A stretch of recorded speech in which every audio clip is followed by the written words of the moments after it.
오늘은 팔복의 마지막 말씀에 대해 설교하려고 합니다.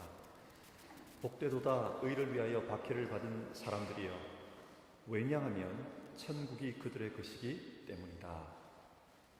팔복의 마지막 말씀은 박해에 관한 것입니다.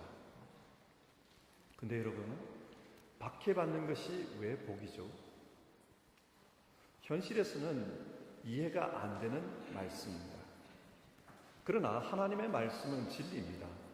분명히 복이기 때문에 복이라고 하십니다. 그러면 성경은 어떤 의미에서 박해가 복이라고 하는가, 그 이유를 살펴봐야 합니다. 이 문제를 살펴보기 위한 첫 번째 질문, 의를 위하여 박해를 받는 것이 무슨 뜻인가, 그 의미부터 살펴봅시다. 본문에서 박해를 받는다는 단어는 헬라어 디오코입니다. 본문에서는 이 단어에 수동 완료 분사가 쓰였습니다. 디오코가 무슨 뜻이냐? 이 단어는 원래 쫓다, 추격하다, 그런 의미입니다. 사냥꾼이 짐승을 추격하는 것, 군인들이 적군을 추격하는 것, 그것을 가리키는 단어입니다. 그런데 그 의미가 좀 더 발전이 되어서 사람을 몰아내다, 핍박하다, 박해하다, 그런 뜻이 된 것입니다. 그리고 오늘 본문은 이 동사의 수동형이니까 여기서는 누군가에게 쫓기는 것, 핍박을 받는 것, 그런 의미입니다. 그런데 이 단어를 해석함에 있어서 시제가 중요합니다. 오늘 쓰인 시제는 완료 시제입니다. 여기에 주목해 볼 필요가 있습니다. 헬라어에서는 완료 시제가 그렇게 살도록 이미 결정되었다, 그런 뜻이 있습니다. 그러니까 오늘 본문은 의를 위하여 사는 자는 박해를 받도록 결정되어졌다, 그런 뜻입니다. 자, 그러면 여기서 두 번째 질문, 왜 의를 위하여 사는 자는 박해를 받도록 결정된 것입니까? 이 말씀은 참 이해하기 어려운 말씀입니다. 그래서 예수님은 이 말씀을 풀어서 설명해 주셨습니다. 그것이 바로 11절과 12절입니다. 그래서 10절의 어려운 부분을 11절과 12절 이것과 비교해 보면 그 뜻이 분명해집니다. 10절에서 의를 위하여 박해를 받은 자는 복이 있나니, 여기서 의가 무엇이냐라는 겁니다. 11절을 보면 나로 말미암아 박해를 받는 자는 복이 있나니, 그러니까 10절에서 말하는 그 의는 바로 나, 예수님입니다.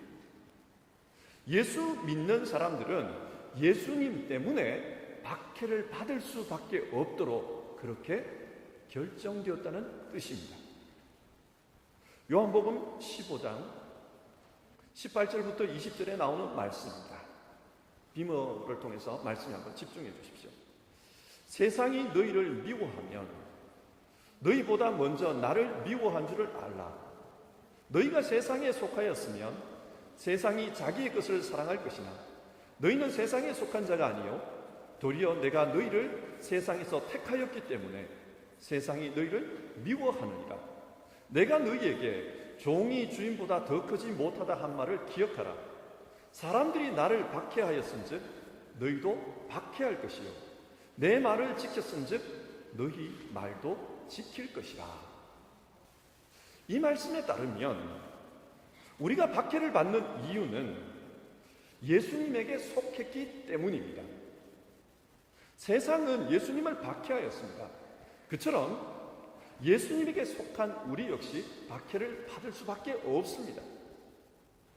그러면 세상은 왜 예수님을 박해합니까? 그 이유는 예수님과 세상이 완전히 다른 존재이기 때문입니다. 성경 말씀을 보십시오. 요한복음 8장 23절입니다.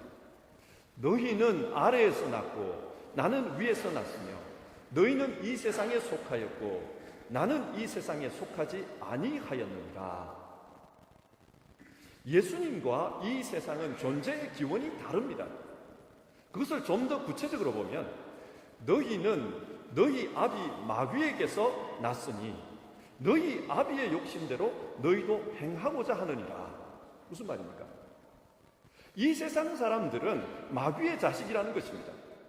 하지만 예수님은 하나님의 아들입니다.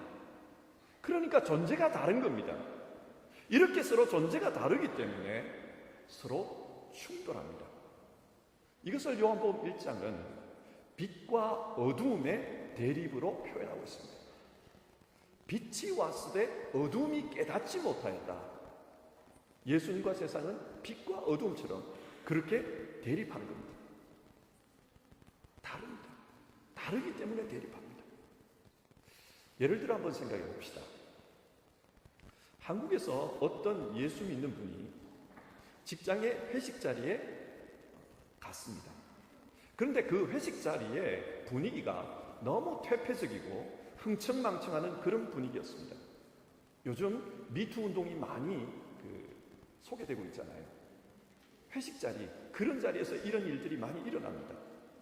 그래서 이걸 본 이분은 그 자리에 어울릴 수가 없었습니다. 그래서 뭔가 좀 기피를 했어요. 그러자 옆에 있는 상사가 아니 지금 뭐 하는 짓이냐고, 이렇게 하면서 회식 분위기 망칠 거냐고 그렇게 핀잔을 주었습니다. 그러자 이분이 죄송합니다만 나는 예수 믿는 사람입니다. 나는 술을 마실 수도 없고 이렇게 놀 수가 없습니다. 그렇게 말했다고 한번 가정해 봅시다. 그러면 여러분, 직장 동료들이 이 사람에게 어떤 반응을 보일까요? 굉장히 싫어합니다. 왜 싫어합니까? 자기들과 다르기 때문입니다. 그리고 다르게 행동하면서 마치 자기들을 정죄하는 것 같은 그런 느낌이 드니까 싫어하는 겁니다. 마찬가지입니다. 예수님께서 이 세상에 오셨을 때도 그랬습니다. 사람들은 예수님이 자기들과 다르기 때문에 싫어했습니다. 자기들과 다르게 행동했고 자기들과 다른 말씀을 하셨기 때문에 싫어했습니다. 그처럼 예수님께 속한 사람들도 세상에서 미움을 받습니다. 초대교회 성도들은 참 많은 박해를 받았습니다. 예수님의 사역이 대략 AD 30년쯤 시작했다고 봅시다. 그리고 기독교가 AD 313년에 공인이 되었으니까 공인이 될 때까지 약 300년 동안 기독교는 로마 제국으로부터 정말 심하게 박해를 받았습니다. 그런데 여러분, 그렇게 박해받은 원인이 무엇입니까? 박해의 근본적인 원인은 기독교의 가르침이 로마의 가치관과 달랐기 때문입니다. 예를 들어 로마는 넓은 제국을 다스리기 위해서 정신적으로 하나로 묶을 필요가 있었습니다. 그래서 황제를 신으로 숭배하는 황제 숭배 사상을 강요했습니다. 신전에 가서 황제는 우리의 구주이십니다, 그렇게 고백하도록 만들었습니다. 로마인들에게 이 고백은 사소한 문제였습니다. 다른 이방인들도 마찬가지였습니다. 왜냐하면 로마는 황제만 신으로 숭배하라, 그렇게 고집한 것이 아니기 때문입니다. 각자 개인의 신앙도 존중했습니다. 단 제국의 정신적인 통일을 위해 황제 숭배를 하고 그 후에 개인 신앙생활도 하라는 것이었습니다. 그런데 기독교인들에게는 이게 문제였습니다. 왜 그렇습니까? 기독교인들은 우리가 믿는 주님은 한 분밖에 없습니다. 그게 그들의 신앙이었습니다. 그래서 황제를 또 다른 주님으로 고백할 수가 없었습니다. 그래서 거부합니다. 많은 박해를 받습니다. 로마인들이 보기에는 이해할 수 없는 부분이었습니다. 그 간단한 거 하면 되는데, 그리고 자기들 신을 섬기면 되는데 왜 그걸 못하나 이해가 안 됐습니다. 다르기 때문에 박해를 받았습니다. 그 박해의 일환으로 기독교에 대한 여러 거짓 소문들이 생겨났습니다. 예를 들면 기독교인들은 식인종이라는 것이었습니다. 성찬식을 할 때 떡과 포도주를 나누면서 이것은 주님의 피요, 이것은 주님의 살입니다, 그렇게 말을 하자 사람들이 이것을 근거로 저 사람들은 식인종이다, 사람들의 살을 뜯어먹고 피를 마신다, 그렇게 이야기했습니다. 또 인사를 나눌 때 서로 형제, 자매라는 그런 호칭을 사용하고, 또 만났을 때 평안의 인사로 서로 입맞춤을 하자.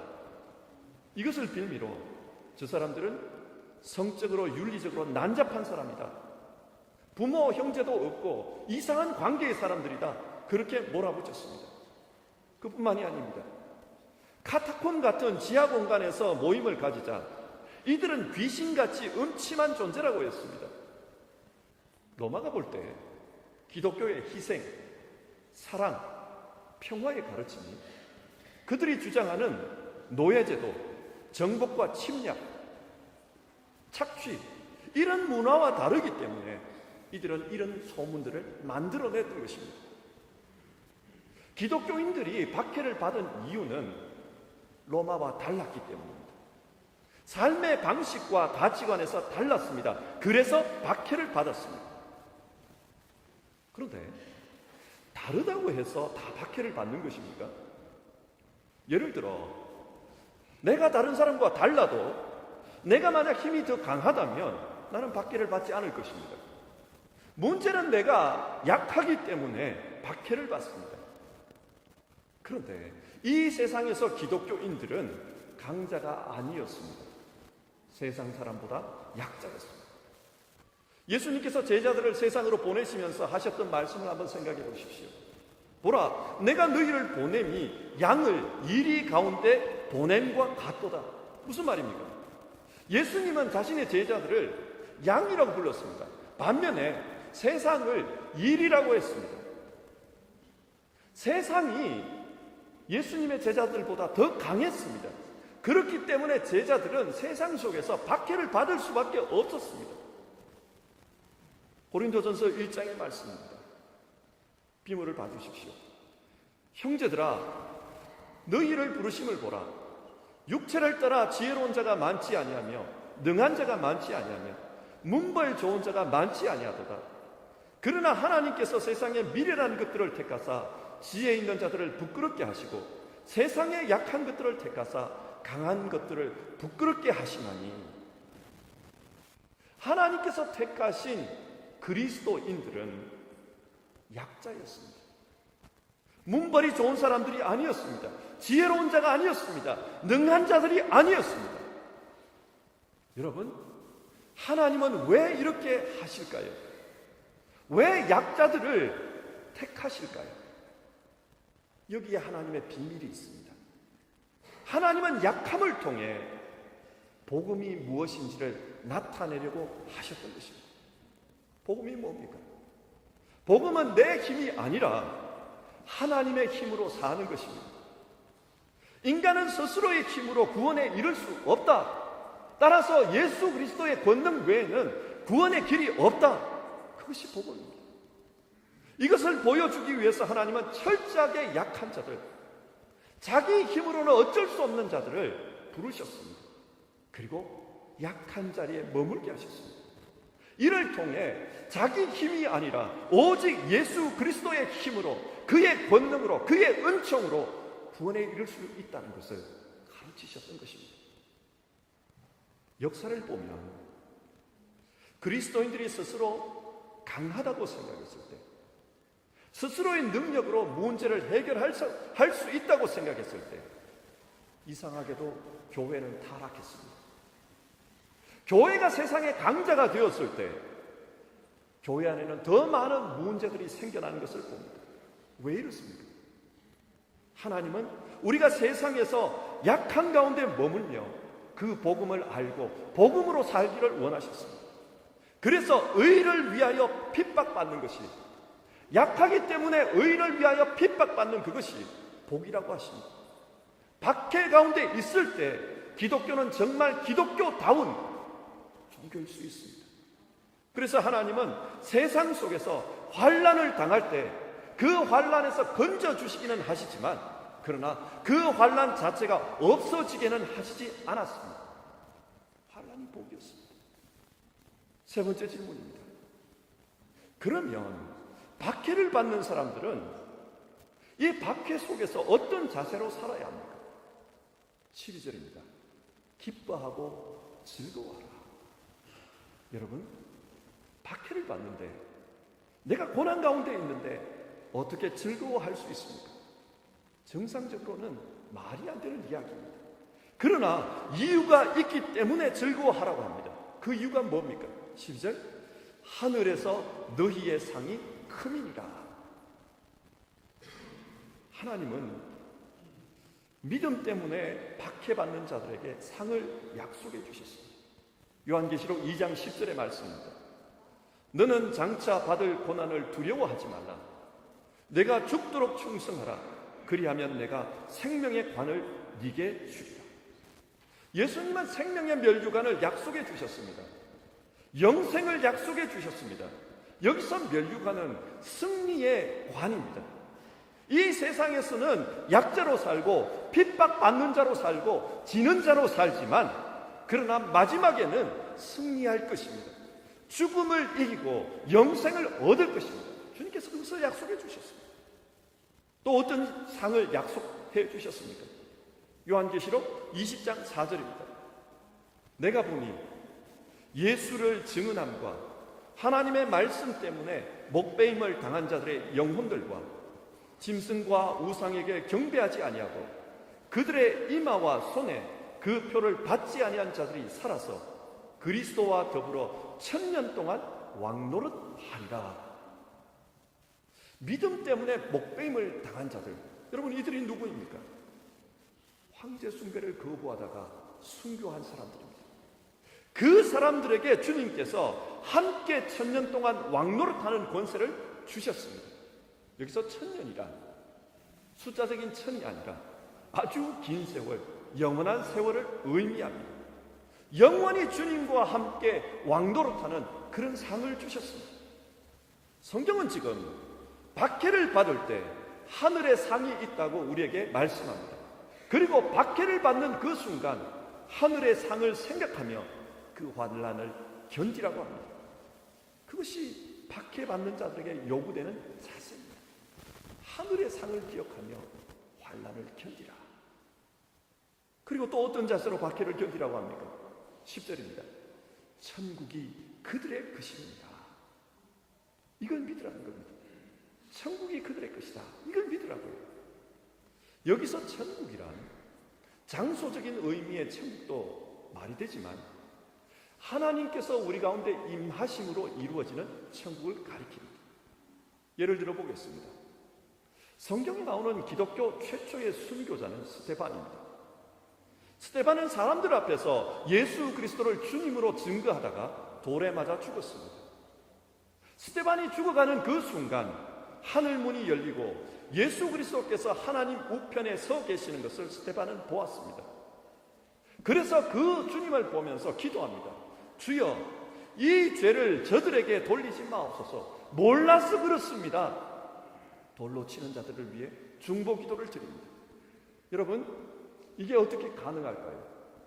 큰 돌에 맞아서 뼈가 으스러지고 두개골이 깨어지고 그렇게 죽어가고 있습니다. 그 고난의 순간에 어떻게 이런 기도를 드렸을 수 있을까요? 그것은 하나님의 임재가 나타났기 때문입니다. 황홀한 하나님의 임재가 그의 고통을 덮었습니다. 순교는 누구나 할 수 있는 것이 아닙니다. 하나님께서 고난을 이길 힘을 주실 때 그때 할 수 있습니다. 하나님은 지금 스데반에게 임재하셔서 순교할 수 있는 힘을 주셨습니다.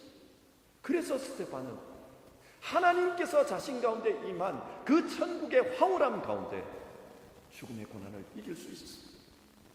또 다른 예를 한번 보십시다. 다니엘서입니다. 느부갓네살 왕이 자신이 세운 신상 앞에 바벨론의 모든 신하와 백성들은 경배를 하라고 칙령을 내렸습니다. 만일 이 명령을 어기는 자가 있다면 그들은 풀무불에 던져서 죽이겠다고 했습니다. 다니엘과 세 친구는 하나님을 믿기 때문에 그 신상에게 절할 수가 없었습니다. 그래서 고발당했고 결국은 풀무불에 던졌습니다. 근데 여러분, 성경이 무엇을 말씀합니까? 풀무불에 던져진 사람은 분명히 세 사람이었습니다. 그런데 불 속에서 걸어다니는 사람은 네 사람이었다고 합니다. 무슨 말입니까? 하나님이 그들 가운데 함께 계시면서 그 풀무불의 고난을 이기도록 해주셨습니다. 하나님의 임재가 그들의 삶 속에 나타난 것입니다. 이게 바로 천국입니다. 하나님께서 함께 계시면서 그들을 고통으로부터 건져주는 것, 이게 삶 속에 임한 천국입니다. 이사야서 43장 1절에서 3절의 말씀을 보시겠습니다. 이스라엘아, 너를 지으신 이가 말씀하시느니라. 너는 두려워하지 말라. 내가 너를 구속하였고 내가 너를 지명하여 불렀나니 너는 내 것이라. 네가 물 가운데 지날 때에 내가 너와 함께 할 것이라. 네가 불 가운데 지날 때에 타지도 아니할 것이요 불꽃이 너를 사르지도 못하리니 대저 나는 여호와 네 하나님이요 이스라엘의 거룩한 이요 네 구원자입니다. 성경은 하나님께서 우리가 고난당할 그때에, 하나님 때문에 고난당할 그때에 불 가운데 건져주시고 물 가운데 건져주신다, 그렇게 말씀합니다. 어떻게 해요? 하나님이 함께 계시기 때문입니다. 성경은 이걸 기억하는 겁니다. 하나님이 함께 계셔서 임재하셔서 그 삶의 한복판에 하나님의 천국이 이루어짐으로 그 황홀함으로 세상의 고통을 이기게 해주겠다, 그렇게 약속하셨습니다. 그래서 박해받는 자들은 이 하나님의 약속을 기억하면서 묵묵히 견디라, 우리에게 그것을 말씀하고 있습니다. 자, 오늘 말씀을 우리 삶 가운데 한번 적용해 봅시다. 먼저 오늘 성경은 예수님을 믿고 따르는 자에게는 반드시 어려움이 있다고 했습니다. 그것은 우리가 예수님께 속한 사람들이기 때문입니다. 그러면 여기서 생각해 봅시다. 지금 우리의 삶에 예수님으로 말미암은 고난이 있습니까? 예수 믿기 때문에 일어나는 어려움이 있습니까? 만약 그런 고난이 없다면 그것은 신앙적으로 무엇을 의미할까요? 물론 우리 시대에는 옛날 로마 시대와 같은 그런 종교적인 박해가 없습니다. 그러나 근본적인 상황은 변하지 않았습니다. 빛과 어둠이 대립하듯 여전히 세상은 예수님과 대립하고 있습니다. 우리 시대를 보십시오. 기독교 문화가 주류를 이루는 사회라고 하지만 근본을 파헤쳐보면 여전히 예수님이 주인이 아니라 인간 자신이 주인이 되려고 하는 그런 기류가 있습니다. 그렇기 때문에 성경대로 살려고 하면 무시를 당하거나 왕따를 당하는 그런 경우가 생길 수밖에 없습니다. 그런데 우리의 삶에서 신앙으로 말미암은 어려움이 없다면, 불편함을 느끼지 못한다면 그건 혹시 우리가 세상에 너무 동화되어 버렸기 때문에 그런 것은 아닐까요? 고난당하는 것이 겁나기 때문에, 너무 쉽게 타협했기 때문에 그런 것은 아닐까요? 물론 세상을 무조건 정죄하는 것은 옳지 않습니다. 그러나 근본적인 문제를 따져봐야 합니다. 그리고 내 신앙의 문제를 돌아봐야 합니다. 세상에는 기독교 성지들이 참 많이 있습니다. 그런데 뭐가 기독교 성지입니까? 예루살렘에는 예수님께서 십자가를 지고 가면서 고난을 당하셨던 14개의 포인트가 있습니다. 그리고 그 포인트마다 기념 교회들이 세워져 있습니다. 사람들은 그 고난의 포인트, 기념 교회가 세워진 그곳을 성지라고 부릅니다. 터키 땅에도 초대교회 당시 사람들이 신앙 때문에 피 흘리고 죽어갔던 고난의 흔적이 남아있는 교회터가 있습니다. 사람들은 그곳을 성지라고 부릅니다. 무슨 말입니까? 고난당한 그 장소가 바로 성지입니다. 이것은 우리에게도 마찬가지입니다. 신앙하면서 예수님 때문에 고난당하는 그 자리, 그곳이 성지입니다.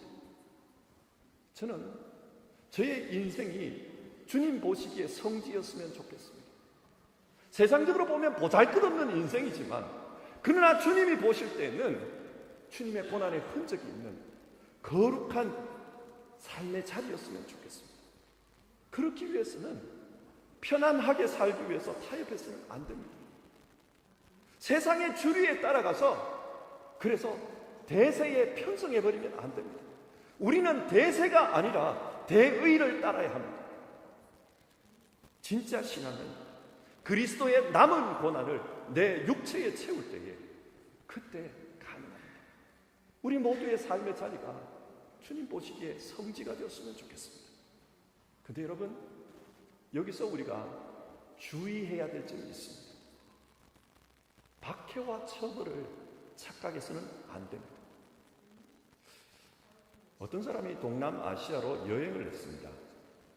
동남아시아는 불교가 왕성한 곳이기 때문에 그곳에 가면 불교 유적이 참 많습니다. 그런데 그곳을 여행하던 어떤 그리스도인이 그 불교 불상을 보고 마음에 분노가 느껴졌습니다. 세상에 이렇게 우상이 차고 넘치구나.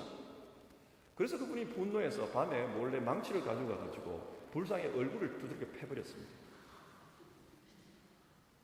자기는 완전 범죄라고 생각했는데 CCTV에 잡힌 거예요. 그리고 경찰에 잡혀가서 고초를 당합니다. 그때 이분이 그런 생각을 한다고 한번 가정해 봅시다. 야, 내가 주를 섬기다가 주님 때문에 이 땅에 와서 내가 남의 땅에 와서 박해를 당하구나. 여러분, 이게 진짜 성경이 말하는 그 박해일까요? 자기 신앙 때문에 다른 사람의 신앙을 박살내는 것, 그래서 기독교는 호전적이고 고집불통이다, 그런 이미지를 남기는 것, 그래서 동남아시아에서 기독교가 발붙이지 못하도록 만들어버리는 것, 여러분, 이게 정말 주님이 말씀하시는, 성경이 말씀하는 박해일까요? 또 다른 예를 들어봅시다. 어떤 사람이 가정에 큰 어려움이 생겼습니다. 그래서 집에 있으면 골치가 아파요. 너무 마음이 괴롭습니다. 그래서 그것을 잊어버리기 위해서 매일 교회에 옵니다. 교회 생활을 열심히 합니다. 하루 종일 교회에 있으면서 교회 일들을 정말 부지런히 봉사했습니다. 그러자 가족들이 화를 냅니다. 지금 우리 집이 어떤 상황인데 그렇게 바깥으로만 내두냐? 집을 위해서는 아무것도 안 하면서 어떻게 교회에서는 그렇게 하느냐? 자, 이런 소리를 들었습니다. 이분이 마음으로 생각해요. 내가 주를 섬기다가 이렇게 가족들에게 박해를 당하구나. 여러분, 이게 박해일까요? 아닙니다. 우리는 박해와 처벌을 구분해야 합니다. 처벌은 나의 미숙함, 나의 연약함 때문에 받는 고난입니다. 고난 받는다고 해서 무조건 박해가 아닙니다. 기독교인들은 순교 컴플렉스가 있습니다. 그래서 신앙하면서 뭔가 순교를 해야, 고난을 당해야 바른 신앙이다, 그런 생각을 가지고 있습니다.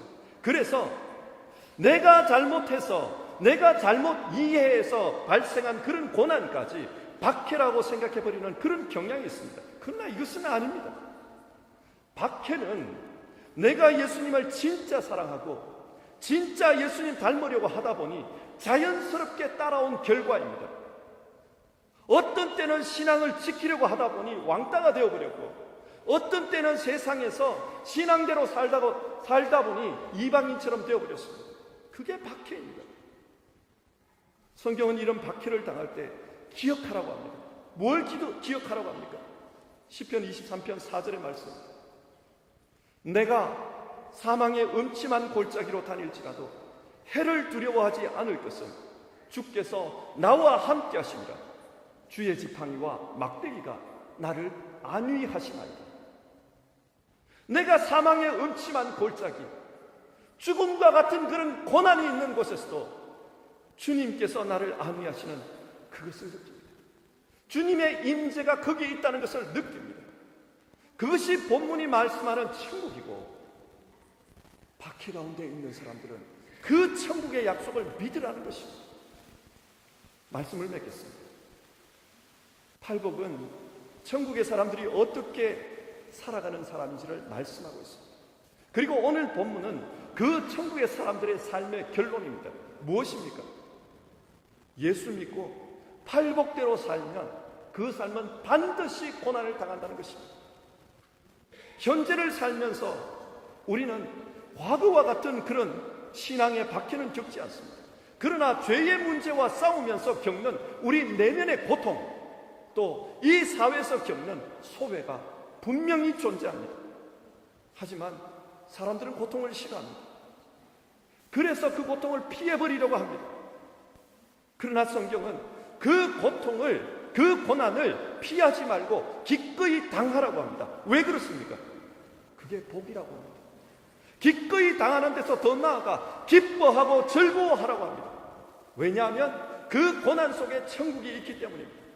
그 고난 속에서 진정한 신앙이 나타나고 바른 복음이 이루어지고 천국의 상이 우리에게 주어지기 때문입니다. 하나님의 임재가 우리에게 나타납니다. 신앙은 이런 박해 속에서 그 순수함을 지켜가고 있다. 성경은 우리에게 말씀하고 있습니다. 사랑하는 성도 여러분, 사순절을 지내면서 우리가 주님께서 말씀하신 이 신앙에 대해서 한번 생각해 봅시다. 의를 위하여 박해를 받는 자는 복이 있다. 우리가 이것을 생각해 봅시다. 그리고 우리 신앙 속에서 피하지 말고 외면하지 말고 정말 주님을 사랑하기 때문에 받아야 하는 그리스도의 남은 고난을 우리에게 채울 수 있기를 주님의 이름으로 축원드립니다. 기도하겠습니다.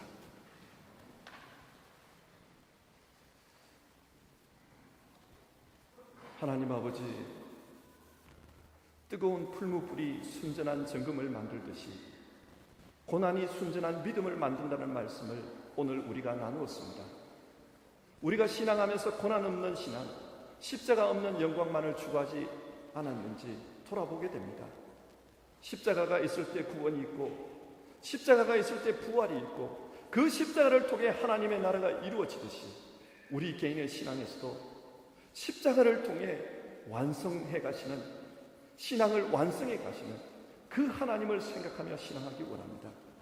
참된 고난과 나의 연약함으로 말미암은 처벌을 구분하며 바른 신앙의 길을 가는 우리 모두 되게 하옵소서. 그래서 이 사순절을 통해 하나님이 주시는 믿음의 사랑을 경험하는 우리 성도님들 다 되기 원합니다. 예수님의 이름으로 기도드립니다. 아멘.